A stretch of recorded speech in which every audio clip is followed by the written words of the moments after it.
నిన్న మనకు మదనపల్లి పట్టణంలో అనపగుట్ట కాలనీలో రాత్రి సుమారు 12 గంటలప్పుడు ఒక మర్డర్ జరిగింది. ఇందులో కొండుపల్లి ఆనంద్, అతని అనుచరులు చరణ్, మణికంఠ, తర్వాత చెన్నారెడ్డి, ఇంకా కొంతమంది అనుచరులు కలిసి 12 గంటల ప్రాంతంలో కొండుపల్లి మన శేషాద్రి వాళ్ళ ఇంటి దగ్గరికి, పొంగనూరు శేషాద్రి వాళ్ళ ఇంటి దగ్గరికి పోయి వాళ్ళ ఇంట్లోకి దౌర్జన్యంగా ప్రవేశించి ఇంట్లో నిద్రిస్తుండగా అతన్ని లేపి అతన్ని మారణాయుధాలతో హత్య చేయడం జరిగింది. ఇందుకు సంబంధించి మనకు మదనపల్లి 2 టౌన్ పోలీస్ స్టేషన్లో ఒక కేసు ఇవ్వడం జరిగింది. దాని మీద ఒకటి మన మర్డర్ కేసు కింద సెక్షన్ 152/2004 కింద మర్డర్ కేసు కింద కేసు నమోదు చేయడం జరిగింది. ఈ ముద్దాయి కొండపల్లి ఆనంద్ తర్వాత ఈ డిసీజ్డ్ పొంగనూరు శేషాద్రి మధ్య వీళ్ళిద్దరు గతంలో కలిసి ఉన్నారు. బహుజన సేన పార్టీలో ల్యాండ్ సెటిల్మెంట్స్ పంచాయతీ చేస్తూ ఉండేవాళ్ళు. ఈ మధ్యకాలంలో ఇతను చనిపోయినటువంటి పొంగనూరు శేషాద్రి బయటకు వచ్చేసి సొంతంగా ల్యాండ్ సెటిల్మెంట్స్ పంచాయతీ చేసుకుంటూ ఉన్నారు. ఈ మధ్యకాలంలో ఇతను పొంగనూరు శేషాద్రి ఒకటి రామారావు కాలనీలో ఒక అంబేద్కర్ స్టాచ్యూ కూడా ఇన్స్టాల్ చేయడం జరిగింది. ఆ విషయంలో ఇద్దరి మధ్య అంతకుముందు అయినటువంటి ఇల్ ఫీలింగ్స్ మరింత ముదిరిపోయినాయి. ఆ ముదిరిపోయిన క్రమంలో ఇతను ఆనంద్ తన అనుచరులతో అక్కడికి వెళ్ళి అతన్ని హత్య చేయడం జరిగింది. ఈ విషయంలో ఆనంద్తో పాటు ఉన్న వ్యక్తులు కాకుండా అతని విచారణ చేపట్టాము. ఈ మర్డర్ వెనక ఎంతమంది వ్యక్తులున్నా ఎవరున్నా వారి మీద స్ట్రింజెంట్ యాక్షన్ తీసుకోవడం జరుగుతుంది. టీమ్స్ కూడా డిప్లాయ్ చేశాము మిగతా ముద్దాయిలంతా పట్టుకోవడానికి. త్వరలోనే వాళ్ళని పట్టుకొని కోర్టు ముందర ఆధారపడతాం. ఈ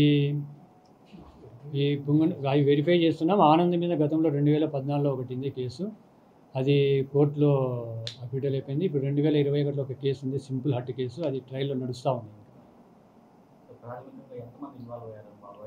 ఇప్పుడు మనకు వైఫ్ ఇచ్చిన స్టేట్మెంట్ బట్టి ఎఫ్ఐఆర్లో ఒక 6 మందిని ఆమె చెప్పింది. ఇంకా కొంతమంది ఉన్నారని తెలుస్తూ ఉంది. వాళ్ళ డీటెయిల్స్ కూడా ముద్దాయిలను పట్టుకున్న తర్వాత విచారణలో అందరినీ ఎలిసిట్ చేసి మనం లీగల్గా వాళ్ళ మీద స్ట్రింజెంట్ యాక్షన్ తీసుకొని రిమాండ్ పెట్టడం జరుగుతుంది. వాళ్ళ ఇద్దరి మధ్య గొడవలు జరుగుతూ ఉన్నాయి. వాళ్ళు ఒకసారి 2 టౌన్ సిఆర్ చెప్పిన వాళ్ళు పిలిచి వారిని కూడా చేయడం జరిగింది. ఏమంటామా ఇప్పుడు కొంతమంది మదనపల్లి వేరే ప్రాంతాలకు అంటే మనకు పూర్తిగా ఇంకా సమాచారం తెలియదు ఎవరెవరు ఏ ప్రాంతం వాళ్ళు అనేది. వీళ్ళని అరెస్ట్ చేస్తే ఎవరెవరు ఏ ప్రాంతం వాళ్ళు అనేది మనకు తెలుస్తుంది. దీంట్లో రాజకీయ కోణం ఏం లేదు. ఇద్దరు చంపినటువంటి కొండపల్లి ఆనంద్, చనిపోయిన శేషాద్రి ఇద్దరు సేమ్ ఒకటే కమ్యూనిటీకి సంబంధించిన వాళ్ళు. ఇద్దరు వైసీపీ సింపథైజర్స్. ఇంకా లేదు, మనం విచారించాలి, పట్టుకొని విచారిస్తాం.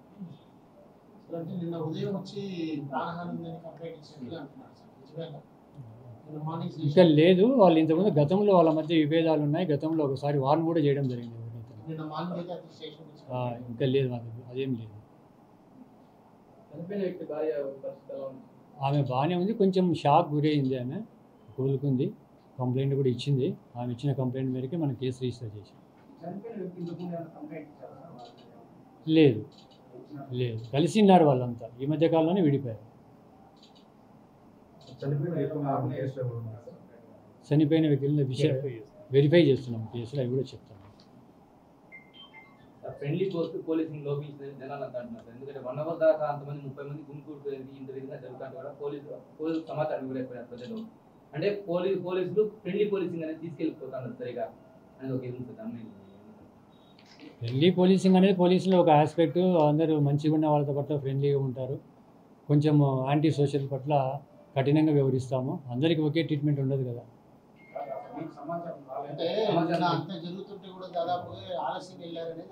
లేదు లేదు, వెంటనే పోయారు. మనకు నోటీస్కి వస్తానే అర్ధరాత్రి 12-12:30 ప్రాంతంలో జరిగింది. వెంటనే మన వాళ్ళు అక్కడికి పోయారు. ఎవరు లేరు అక్కడ. ఇంటి పక్కన కూడా ఆమె నడిచినప్పుడు కూడా ఎవరు రాలేదు.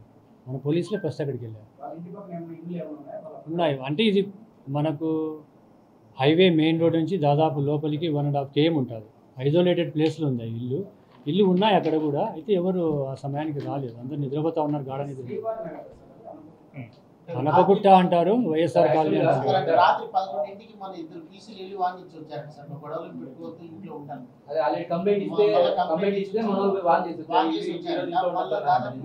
ఎవరిని శేషు నాకు థ్రెట్ ఉంది అని చెప్పేసి కంప్లైంట్ ఇస్తే మన వాళ్ళు కానిస్టేబుల్ పోయి ఈ రోజు ఉండొద్దు, నువ్వు బయట వెళ్ళు ఒక రోజు అని చెప్పేసి అన్నారు.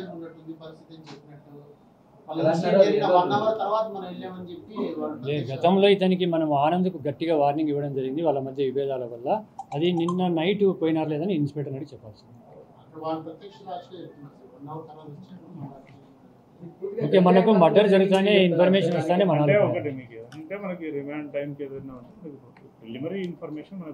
మనకు వచ్చిన ఇన్ఫర్మేషన్ మీకు షేర్ చేసినాను. మిగతా విషయాలు కూడా మీకు అక్యూజ్ని అప్రెంట్ చేసిన తర్వాత అన్ని డీటెయిల్స్గా చెప్తాను. అక్కడ మనం వెరిఫై చేస్తున్నాం, మనకు సీసీ కెమెరాస్ ఏమి ఉన్నట్టు కనపడం లేదు. ఈ మధ్య ఈ దందాలు కూడా ఎక్కువైంది సార్. భూ ఆక్రమణలు ఎలక్షన్ టైంలో పోలీసుని అంతా వేరే దానికి ఉండడం వల్ల దందాలు ఎక్కువైంది.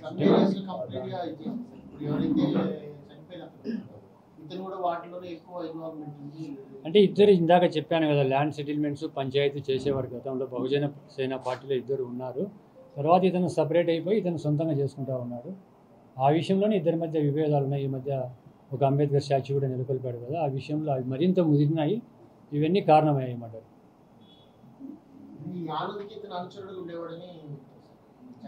ఎస్ సార్, గతంలో ఉన్నారు వీళ్ళంతా ఒకటే కలిసి ఆనంద్ దగ్గరనే ఉన్నాడు. విడిపోయారు కొన్ని ఈ సెటిల్మెంట్స్లో పంచాయతీ విషయాల్లో జరిగిన విభేదాల వల్ల విడిపోయారు. ఎస్, మదనపల్లిలో గత అర్ధరాత్రి సంచలనం సృష్టించినటువంటి వైఎస్ఆర్సీపీకి సంబంధించినటువంటి నాయకుడు శేషాద్రి అలియాసు శేషు మర్డర్ కేసుకు సంబంధించి కొద్దిసేపటి క్రితమే మదనపల్లి డీఎస్పీ ప్రసాద్ రెడ్డి మీడియా సమావేశం కూడా నిర్వహించినటువంటి పరిస్థితి. ఏదైతే శేషు హత్య కేసులో ఇప్పటికే 4 నిందితులు వారిగా వచ్చి పోలీస్ స్టేషన్లో లొంగిపోవడం జరిగింది. అయితే ఆ మర్డర్లో పాల్గొన్నటువంటి నిందితులు ఇంకా ఉన్నారు. వాళ్ళని గాలించేటువంటి పనిలో టీమ్స్ను కూడా ఏర్పాటు చేయడం కూడా జరిగింది. గతంలో ఏదైతే ఇది భూ వివాదాలు అదేవిధంగా కబ్జాలు చేసేయడానికి భూ దందాలు చేసే విషయంలో కూడా ఇద్దరు కలిసికట్టుగా ఉండేవారు, శేషు ఆనంద్ అనేటువంటి ఇద్దరు కూడా.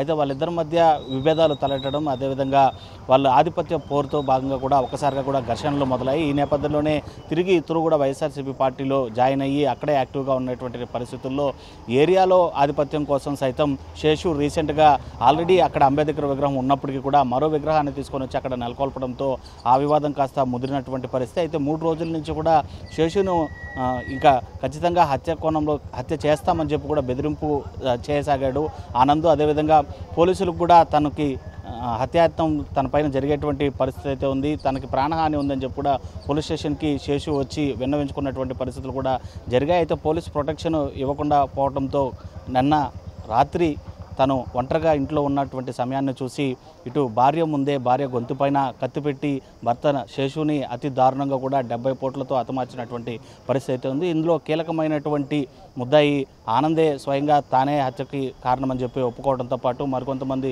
ముగ్గురితో కలిసి పోలీస్ స్టేషన్లో లొంగిపోవడం జరిగింది. మిగిలినటువంటి నిందితుల కోసం అదేవిధంగా హత్య జరిగినటువంటి ఏదైతే శేషుకు సంబంధించినటువంటి ఇంట్లో క్లూస్ టీమ్ అన్ని కూడా అక్కడ వివరాలను సేకరించేటువంటి పరిస్థితి ఉంది. ఇప్పటికే బాడీని ఏదైతే శేషు మృతదేహాన్ని ప్రభుత్వ ఆసుపత్రికి తరలించడంతో పాటు అక్కడ పోస్ట్మార్టం నిర్వహిస్తున్నారు వైద్యులు. మరోవైపు శేషు భార్య అయితే మాత్రం అపస్మారక స్థితిలోకి వెళ్ళిపోయినటువంటి పరిస్థితి. తన కరెక్ట్ ఎదురుగా భర్తని అతి దారుణంగా 70 పోట్లతో నరికి చంపి చూసినటువంటి నేపథ్యంలోనే ఒక్కసారిగా ఆమె మూర్ఛపోయినటువంటి పరిస్థితులు ఉన్నాయి. ఆమె కూడా ఇంకా కోలుకోవాల్సి ఉంది. ఆమెకి ఎలాంటి హాని తలపెట్టలేదు, కేవలం శేషును మాత్రమే హతమార్చినట్లుగా కూడా డీఎస్పీ చెప్పినటువంటి పరిస్థితి. అయితే దీంతో ఎలాంటి రాజకీయ కోణం లేదని ఆయన చెప్తున్నారు. కేవలం భూ వివాదాలు అదేవిధంగా ఆధిపత్య ఘర్షణ వల్లే ఈ హత్య జరిగినట్లు కూడా చెప్తున్నటువంటి పరిస్థితి. ఇంకా నిందితులు ఎవరైతే ఉన్నారో వాళ్ళని కూడా అదుపులోకి తీసుకోవడానికి ప్రత్యేకమైనటువంటి బృందాలను ఏర్పాటు చేసినట్లు కూడా డీఎస్పీ ప్రసాద్ రెడ్డి చెప్తున్నటువంటి పరిస్థితి. వీడియో జర్నలిస్ట్ అయితే Lokesh reporting for RTV Madanapalle. మరిన్ని వీడియోస్ కోసం ఛానల్ ని సబ్స్క్రైబ్ చేయండి, లేటెస్ట్ అప్డేట్స్ కోసం వాట్సాప్ ఛానల్ ని ఫాలో చేయండి అండ్ లింక్ డిస్క్రిప్షన్ లో ఉంది.